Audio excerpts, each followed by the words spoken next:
Hello friend, welcome back to my blog and welcome back to my channel. तो देखिए हमारे साहबजादे की ना तबीयत ठीक नहीं है, तो यहाँ पे इन्होंने अपने सर पे अब कैप डाल ली है और पूरे कपड़े भी पहन लें क्योंकि अब इनको हो गया फीवर जैसा। तो अभी अपने पापा की पूरी बात मानेंगे और देखिए खांसी हो गई है ना, तो अब ये खुद भी परेशान होंगे और अपने पापा को परेशान करेंगे। तो शहजादी तो अपने पापा के पास है और अब हम लोग आ गए हैं गाँव में। तो गाँव में अभी गन्नों की खेती में कटाई चल रही है और साथ में सरसों भी पक गई, तो कहीं कहीं सरसों काट दी गई है, तो कहीं कहीं अभी पकने के लिए छोड़ दी गई हैं।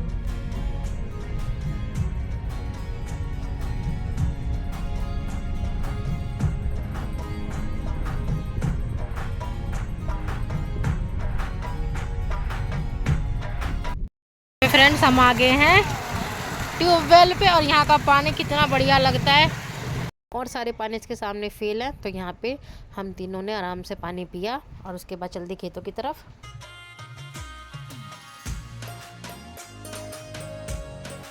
साहबजादे अपने पापा से अब सारे क्वेश्चन करेंगे। चलो एक लाइन से चलते हैं, चलो स्ट्रेट आ जाओ, लाइन से स्ट्रेट चलते हैं।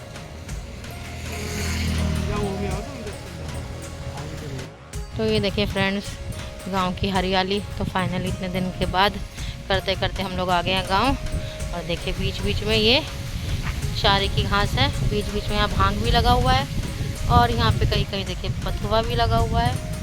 तो गांव और गांव की नेचुरल ब्यूटी और साथ में ये शहरी ब्यूटी, क्या प्यारे मज़े आ गए हैं। तो हस्बैंड और बेटा कर रहे हैं वेट। तो मैं ज़्यादा दूर नहीं जाऊँगी और मैं वापस ही आ जाती हूँ क्योंकि अब जाना है घर।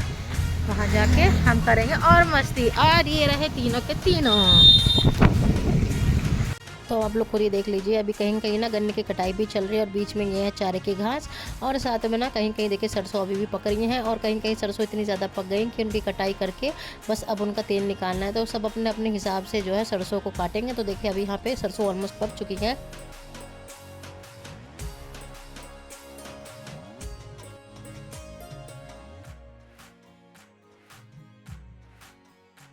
फ्रेंड्स, तो देखिए हम लोग पहुंच गए हैं गांव हस्बैंड के पीहर और यहाँ पे साहबजादे ने आते ही ले लिया गन्ना और साथ में देखिए भैंसों के साथ इनकी दोस्ती शुरू हो गई है। तो ये है छोटा कट्टा और ये बड़ा और ये और। तो हमारे पास कितनी टोटल दो है ना, दो भैंस है, तीन। ओके, तो मैं यहाँ पे हस्बैंड से पूछ रही हूँ क्योंकि मुझे इतनी पोती कर दी, पोती कर रहा है। और देखिए साहबजादे बड़े ध्यान से देखने लग रहे हैं। और देखिए यहाँ गांव में भी ना बंदरों ने अपना आतंक मचा रखा है। तो इन बंदरों को ना उपात मचाने के सिवा कुछ काम नहीं है।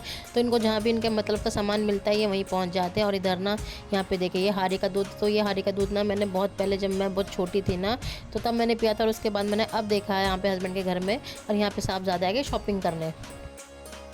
भागना नहीं है, पहले ऐसे करेगा। तो यहाँ पे हस्बैंड ने परी को ले लिया था क्योंकि इनको पिलाएंगे थोड़ा सा दूध, क्योंकि अब इनको ना थोड़ा ऊपर के दूध पिलाने की आदत डालनी है। और यहाँ पे हस्बैंड करने लगे हैं बात क्योंकि हमने परी के लिए ना एक दो बनियान ले लिए हैं क्योंकि यहाँ पे मुंबई में गर्मी है तो बनियान सही रहेंगे और घर की दुकान है थोड़ा बहुत सामान तो हम ले ही सकते हैं।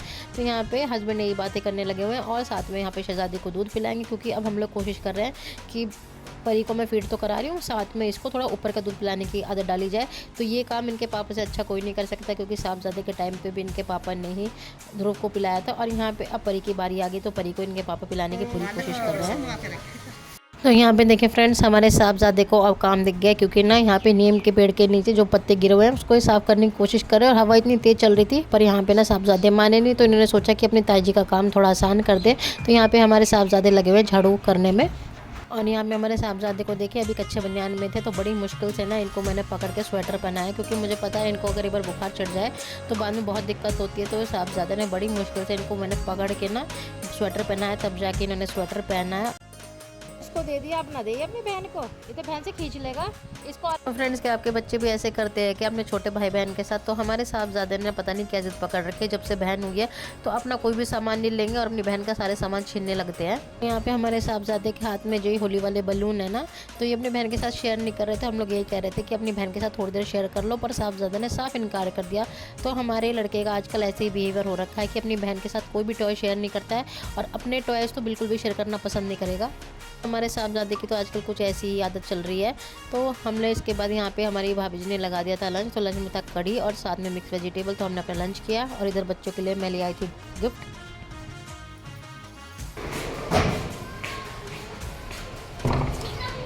सोना दीदी, तेरा गिफ्ट ऊपर वाला आपका गिफ्ट, ये आपका गिफ्ट लो। और थैंक यू कोई सा नहीं बोलता, चल चाची खुद कहती चाची आपको खोल के देखो क्या क्या लाई है चाची, देखो जल्दी से। सारी लड़कियों का एक जैसी है, बड़ी से छोटे का सबका एक जैसी है।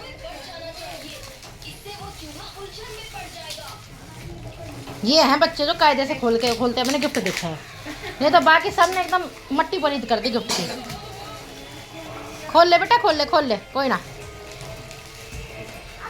तो यहाँ मुंबई से मैंने बच्चों के लिए ना कुछ गिफ्ट्स लिए थे। तो लड़कों के लिए लिए थे जेसीबी मशीन जैसा, और लड़कियों के लिए लिए थे पर्स और साथ में क्लिप। तो यहाँ पे क्लिप जो है पर्स के अंदर रखी हुई है। तो यहाँ पे पर्स देख के तो बच्ची खुश हो गई थी, और उसके बाद मैंने ये बताया कि इसके अंदर एक चीज़ और है, तो इसको ओपन करो। तो ओपन करने का भी बताया कि कैसे ओपन होगा। तो इसको ओपन किया, और उसके बाद ना इसके अंदर से देखिए क्या निकला। तो यहाँ पर निकला एक छोटी सी क्लिप। तो क्लिप भी बहुत अच्छी थी। तो बच्चों को ना ऐसी छोटी छोटी चीज़ें पसंद आती है, और ये पर्स भी यूज़फुल है, कभी बाहर जाएंगे तो बच्चे इसको कैरी कर सकते हैं अपने साथ। उसके बाद ना हम सारे तो एक रूम में बैठ गए थे, क्योंकि मेरी तो काम करने की हिम्मत नहीं थी, क्योंकि हम सबको ना बुखार ने इतने अच्छे से जकड़ लिया था, इतने अच्छे से पकड़ लिया था कि यहाँ पे साहबजादी को तो फीवर हो गया था, साथ में खांसी। तो इनको मेडिसिन देके हमने सुला दिया था। तो यहाँ पे शहजादी आराम से खेल रही है दीदी के साथ, और हस्बैंड में फ़ोन पे लगे हुए हैं। तो मैंने तो कोई काम नहीं किया, क्योंकि मुझे भी ना हल्का हल्का फीवरिश लग रहा था, इतना ठंडा लग रहा था। तो मैंने भाभी से कहा कि भाभी मैं काम नहीं कर पाऊँगी। तो भाभी जी ने यहाँ पे सारा काम कर लिया था, और उसके बाद यहाँ पे हम लोग अपना करने लगे थे डिनर। तो बस डिनर करते करते यहाँ पे सब अपनी बातें कर रहे थे, और यहाँ पे हस्बैंड शहजादी को खिलाने लग रहे। सुना दीदी हाय कर दो। Hi guys, hi friends. अभी हमें बहुत तबीयत खराब हो रही है, अभी हम कुछ कर नहीं पा रहे हैं, हमें बहुत ठंडी लग रही है, मुझे कुछ सुनाई नहीं दे रहा है। तो खांसी जुकाम बुखार होने के बाद ना कुछ ऐसी बॉडी का हाल हो जाता है, तो कुछ समझ नहीं आता, मन करता है रेस्ट करूं। तो बस यहाँ पे मैं रेस्ट ही कर रही थी। तो यहाँ पे सबको डिनर दिया, उसके बाद मैंने भी डिनर किया, और बच्चों को बस सुलाना था। तो हमारे साहबजादे तो पहले ही सो चुके थे। शहजादी को यहाँ पे मैं सुला के फिर मैं करूँगी आराम, क्योंकि जब तक ये नहीं सोएंगी तब तक ये मैं आराम भी नहीं कर पाऊँगी। और यहाँ पे मैं हस्बैंड को बोल रही थी कि अगली मॉर्निंग ना हम लोग यहाँ पे खेत की सैर करने जाएंगे। तो हस्बैंड ने कहा था पहले ठीक हो जाओ उसके बाद सैर करेंगे। तो चलिए फ्रेंड्स, इस ब्लॉग को मैं यहीं पे एंड करती हूँ। उम्मीद करती हूँ अपने बच्चों के साथ खूब सारा टाइम स्पेंड करेंगे, खूब सारी मेमोरीज बना रहे होंगे। मिलते हैं आपसे नेक्स्ट ब्लॉग में। Bye bye.